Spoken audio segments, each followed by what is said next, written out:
barattoonni har'a eebbifamtan akkasumas maatiin barattootaa akkasumas dhaabbanni barattoota kana ogummaa kana isaan badhaase baga gammaddan baga guyyaa kana geessan isiniin jedha.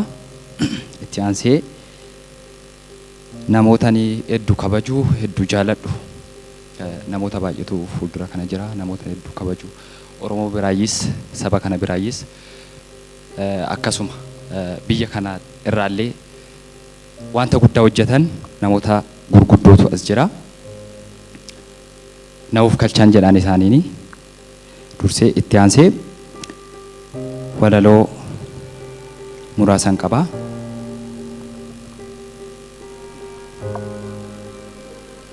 Walaloon kun ni jalqaba.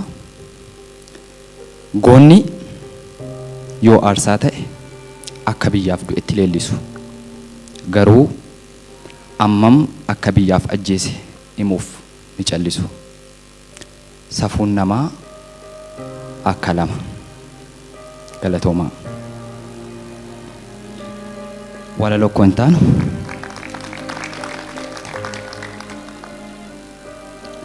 walaloo kun taanu biyya ongaa'ee dhume keessa mukti itti of fannisu dhabamee xomborri jireenyaa dimimmisee shifiin kaayyoo boruu haqame fannisee lubbuu of baasuuf muka dhaabee amma isa ol ta'ee isa hudhutti eega funyoo mormatti of kaa'ee obsaan mukicha bishaan obaasa beekaa. Galatooma. Walaloon kun ittaanu kun yaadannoo nama daandiirra otoo jiraatu umurii isaa guutuu du'eeti. Waggaa 2 dura Yuunivarsiitii Finfinnee baradhaa iddoo amma manni murtii olaanaa Oromiyaatti ijaarame fuuldura addabaabaayii tokko jira. Namni kun umurii isaa guutuu daandiirra nama jiraatudha. Otoon kilaasii galuudhaaf deemuu namni addabaabaayii sanarratti wal ga'ee jira. Maal inni jedhee gaafan dhaqu umtuun boo'u garuu namni du'eera. Maal inni jedhee gaafannaan nama naannoo kana daandiirra jiraatutu du'e naan jedhan. Hedduun gadde. Firaan qabu namni boo'uuf hin jiru garuu nama du'e. Natti dhaga'ame. Kilaasiin sa'aatii 7 qabaa dhiiseen keessa kootti gaddee walaloo kana barreesse. Walaloon kun yaadannoo isaatiif naaf haa ta'u. Nama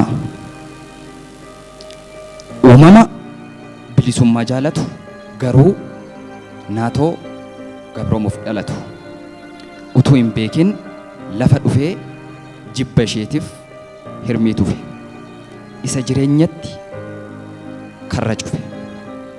Nama ulfaa waaqaa holqa galus da'oon dhabamee hilma namaa ija namaan namummaan irraa haqame. Haftee fuudhee luqqummachaa arcaatuu simbiraa fuudhee corachaa ija namaan namni eegee qunxurachaa daara dhabee aamotee hollachaa saafaa keessatti qaqamee cabbii keessatti waxalamee hargu nyaatee dhabu garaa hidhatee utuun filatin akka ho'aaf qorraa jedhee qorara isaaf wayaa irra lubbuu isaatii gatii kennee halkan tokkoon cillim jedhe utuun ta'in akka fedhe. Lubbuu qaalii ru'ii namaa ishee waaqni ofii uumee ofii bite mootiin uumamaa qaaliin uumaa godambaa qulqullummaatu biyyoo lixe. Galatoomaa. Walaloon kodhumaa jibba kee jedha. Dukkana cillima keessa ancufa samiitti tufee galchaa galchee akkaati hanqattu banaa cufee barii yaa asaree qaxxisee ba'ee qoricha sitti tolchee qullaa dhaaphee balbala keetti sirbee abaaree dachee baay'iseen si jibba.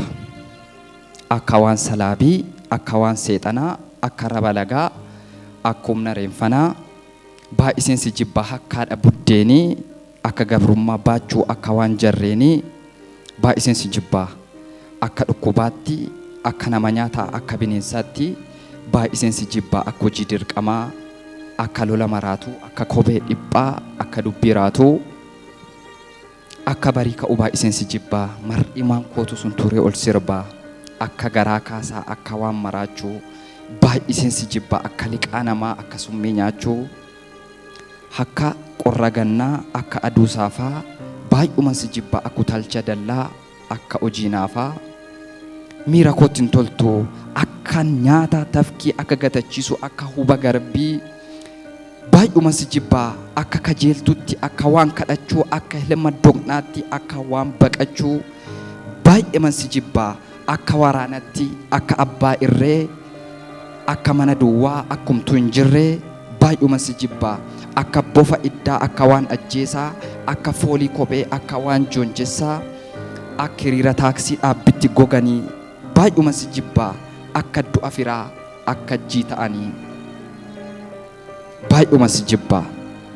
Garuu amma jibbi onnee koo keessaa urtoo godhatee nuffiin dhuka lafee koo keessaa baqatee hadhaan fiixee jibbaa walirratti tuulame ibiddi si'oolii tasa ka'ee waadee jigsee aamileen koo dharraa aariin aqanqaalame naasuu fi bir'annaan nagaan araara jabeessee nan sodaadhee yoon si argu ki'u jedhee tan siif maraadhaa abjuu kootiin natti dhuftaa si jaaladheeraan si'a galatoomaa. Waloo sanyii nugusee irra deebi'anaa galateeffadha. Hamilee naa kennaafi.